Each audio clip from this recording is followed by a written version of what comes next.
Oke, halo semuanya. Kita ketemu lagi dalam mata kuliah aplikasi pemahaman individu non-tes. Nah, kali ini kita akan membahas satu materi tentang kaidah penyusunan item. Tapi sebelumnya, mari kita tengok sebentar sudah sampai di mana langkah kita.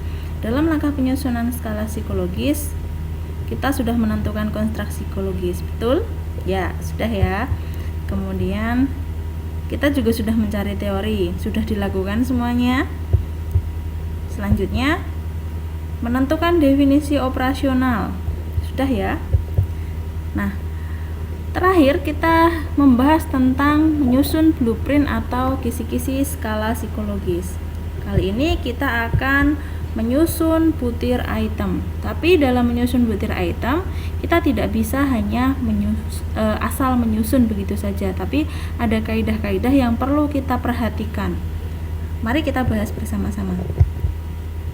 Kaidah penulisan butir item yang pertama adalah ketika menyusun butir item dalam skala psikologis, teman-teman harus menggunakan kata-kata dan kalimat yang sederhana.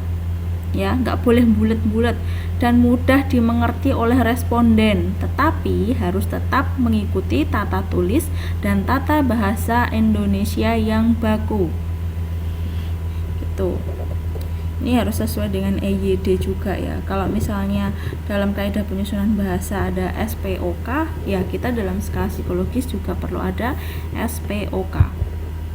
Kemudian ketika menuliskan item, berhati-hatilah sehingga tidak menimbulkan penafsiran ganda terhadap istilah yang digunakan atau tidak bermakna ambigu. Orang yang membaca itu bisa paham dengan maksud dari pernyataan yang kalian tulis. Kemudian, nah ini yang paling penting teman-teman. Selalu diingat bahwa penulisan item mengacu pada indikator perilaku atau pada komponen atribut. Karena itu, jangan menulis item yang langsung menanyakan atribut yang hendak diukur. Oke. Nah, ini sudah sempat saya bahas di pertemuan pertama bahwa dalam menyusun skala psikologis kita itu tidak bisa langsung menanyakan konstruk psikologis yang akan kita ungkap. Misal kita mau mengukur tentang kebahagiaan, di situ ada pernyataan yang menyebutkan bahwa saya adalah orang yang selalu berbahagia. Itu tidak boleh. Oke, nanti kita akan berikan contohnya. Kita akan bahas, kita berikan contohnya mana yang boleh dan mana yang tidak boleh. Kemudian yang keempat, selalu memperhatikan indikator perilaku apa yang hendak diungkap sehingga stimulus dan pilihan jawaban tetap relevan dengan tujuan pengukuran. Nah, ini terkait dengan alternatif pilihan jawabannya apa. Kalau misalnya kalian mau mengukur tentang kesetujuan seseorang atau mengukur tentang persepsi, cara pandang, intinya tentang dia itu setuju atau tidak dengan sesuatu hal, maka alternatif pilihan jawabannya nanti juga harus terkait dengan setuju atau tidak, bukan terkait. Kalau misal kalian mau mengukur tentang frekuensi atau intensitas sebuah perilaku, kalian harus menggunakan alternatif jawaban seperti pernah, tidak pernah, selalu, kadang-kadang, jarang gitu. Nanti kita bahas gitu. Oke, yang kelima, ini agak sulit untuk dipahami ya. Cobalah menguji pilihan-pilihan jawaban yang telah ditulis. Adakah perbedaan arti atau makna antara dua pilihan atau lebih yang berbeda sesuai dengan ciri-ciri atribut yang sedang diukur? Apabila tidak berbeda, maka item yang bersangkutan tidak akan memiliki daya beda. Nanti ada alternatif pilihan misalnya gini. Kadang-kadang sama jarang itu bedanya di mana? Nah, kita kadang sulit untuk membedakan kadang-kadang dan jarang. Kalau misal kita nggak bisa membedakan alternatif pilihan jawaban itu, maka alternatif pilihan jawaban seperti itu harus dihilangkan saja, karena nanti nggak ada daya bedanya. Nek iya iya, nek ora ora, gitu ya. Kalau iya dan tidak itu kan kita bisa membedakan ya perbedaannya. Tapi kalau misal alternatif pilihan jawabannya adalah manut, sembarang gitu kan, kata sembarang itu kan bingung ya. Sembarang itu bisa iya bisa tidak. Oke, kemudian perhatikan bahwa isi item tidak boleh mengandung social desirability, yaitu item yang isinya sesuai dengan keinginan sosial umumnya atau dianggap baik oleh norma sosial. Misal begini, kalian menuliskan sebuah item, saya adalah orang yang selalu ramah kepada orang lain. Wah, saya adalah orang yang selalu ramah kepada orang lain. Harapan sosial itu seperti apa? Harapan sosial adalah orang yang ramah pada orang lain. Itu adalah mereka yang sangat diterima oleh lingkungan sosial. Kita ya apik banget gitu. Nah, itu yang nggak boleh ya. Nah, ini agak memang agak rumit. Nah, kata-kata selalu kayak gitu-gitu juga dihindari dalam penulisan pernyataan. Kemudian yang ketujuh, untuk menghindari stereotip jawaban, sebagian dari item perlu dibuat dalam arah favorable dan sebagian lain dibuat dalam arah unfavorable. Stereotip jawaban itu apa ya? Pemukulan rata jawaban. Jadi nanti pilihan jawabannya itu ya cuman ada di satu kelompok tertentu saja. Misal milih sangat setuju semua kayak gitu-gitu ya. Itu yang kita hindari juga. Makanya kita membentuk butir item itu menjadi item favorable dan unfavorable. Apa itu favorable? Ayo coba dilihat atau diingat lagi materi minggu lalu. Favorable adalah butir item yang mendukung indikator. Oke? Diingat ya, karena hari ini akan kita praktekkan. Unfavorable adalah item yang memiliki makna berlawanan makna atau tidak mendukung indikator. Nah, kata kuncinya ada di sana. Stereotypes. Coba.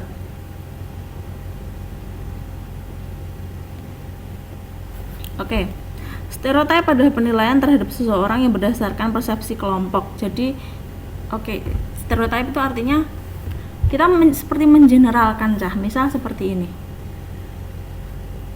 kalian punya pengalaman, maaf ya, tidak bermaksud menyebutkan mendiskriminasikan salah satu golongan. Misal contohnya gini, kalian punya pengalaman dengan perempuan, dia itu selalu perhitungan gitu, cawe dok kehitungan. Akhirnya kalian membuat sebuah stereotip bahwa anak perempuan itu matre, misal gitu ya, mengeneralkan. Padahal tidak semua perempuan hitungan kayak gitu, enggak. Oke. Itu pembahasan jelentreh ngalor ngidulnya ya. Nah, ini adalah satu quote. Memahami seseorang jauh lebih sulit daripada menilainya. Nek mogor menilai tok gampang cah. Kita menilai ya, skala ini sebenarnya hanya menilai, menurut saya lebih mudah ya kalau daripada untuk memahami, karena hasil skala pun masih perlu kita dalami. Loh, hasil skalanya kayak gini, dia itu orang yang bahagia, tapi ternyata ketika didalami kok dia adalah orang yang mendendam, selalu merasa insecure kayak gitu-gitu. Nah, kita nggak bisa memahami seseorang hanya dari sekali kita melihat saja. Pertanyaan yang selalu diajukan oleh orang-orang begitu kenalan dengan Bu Fariha, Fariha, kamu jurusan apa? Bimbingan konseling, gitu ya. Mereka langsung menanyakan, berarti kamu bisa baca orang dong? Tidak semudah itu Ferguso, ya. Jadi kita tidak bisa membaca orang dengan sekali melihat saja. Kita perlu memahaminya, melihat bagaimana kesehariannya dan macam-macam bagaimana perilakunya. Itu ya. Oke. Jadi jangan mudah menjudge orang. Kalau teman kalian bertanya, wong koyo piye? Hati-hati cah nek menehi penilaian. Kalian bilang saja, kok aku harus melakukan asesmen dulu. Wah, biar kerennya seperti itu. Baru bisa memberikan masukan orang itu seperti apa. Oke, nah sekarang kita berbicara tentang penentuan alternatif pilihan jawaban. Ini menjawab pertanyaan beberapa mahasiswa di awal perkuliahan yang menanyakan bahwa, Bu, maksudnya dalam skala psikologis tidak ada nilai benar atau salah, itu bagaimana, Bu? Dalam skala psikologis kenapa semua jawaban ada nilainya, Bu? Nah, ini menjawab pertanyaan kalian. Maksudnya seperti apa, Bu? Nanti dalam skala psikologis itu, ketika kalian sudah menyusun butir item, akan ada yang disebut sebagai alternatif pilihan jawaban. Kita bisa menggunakan pilihan jawaban sangat sesuai, sesuai, tidak sesuai, sangat tidak sesuai. Kalau ini alternatif pilihan jawabannya ada 4. 1, sangat sesuai, sangat sesuai. 2, sesuai. 3, tidak sesuai. Dan 4, sangat tidak sesuai. Oke, lalu ada lagi biasanya alternatif pilihan jawaban yang digunakan dalam skala psikologis adalah kesetujuan atau agreement. Ini ada pilihannya sangat setuju, setuju, tidak setuju, dan sangat tidak setuju. Nah, sangat sesuai ini ada nilainya, Cah. 4, 3, 2, 1. Bu, berarti kalau 4 baik banget, Bu. Berarti dia perfect, Bu, orangnya. Tidak seperti itu. Kita tidak bisa memaknai seperti itu, ya. Itu hanya sebuah angka yang menunjukkan derajatnya saja. Kemudian ada lagi, tapi sangat jarang digunakan. Ini tentang alternatif pilihan jawaban yang terkait dengan frekuensi perilaku, yang ada pilihannya pernah, kadang-kadang, jarang, dan tidak pernah. Ini juga bisa digunakan. Nah, sekarang untuk penskoringannya, setiap alternatif pilihan jawaban itu ada skornya. Ingat, kita pegang kata favorable dan unfavorable. Nah, ini adalah kotak kotak sakti, tabel sakti. Kalau kalian nanti akan scoring, kalian lihat di sini. Ada favorable, unfavorable. SS itu apa? Sangat sesuai. Boleh sangat setuju.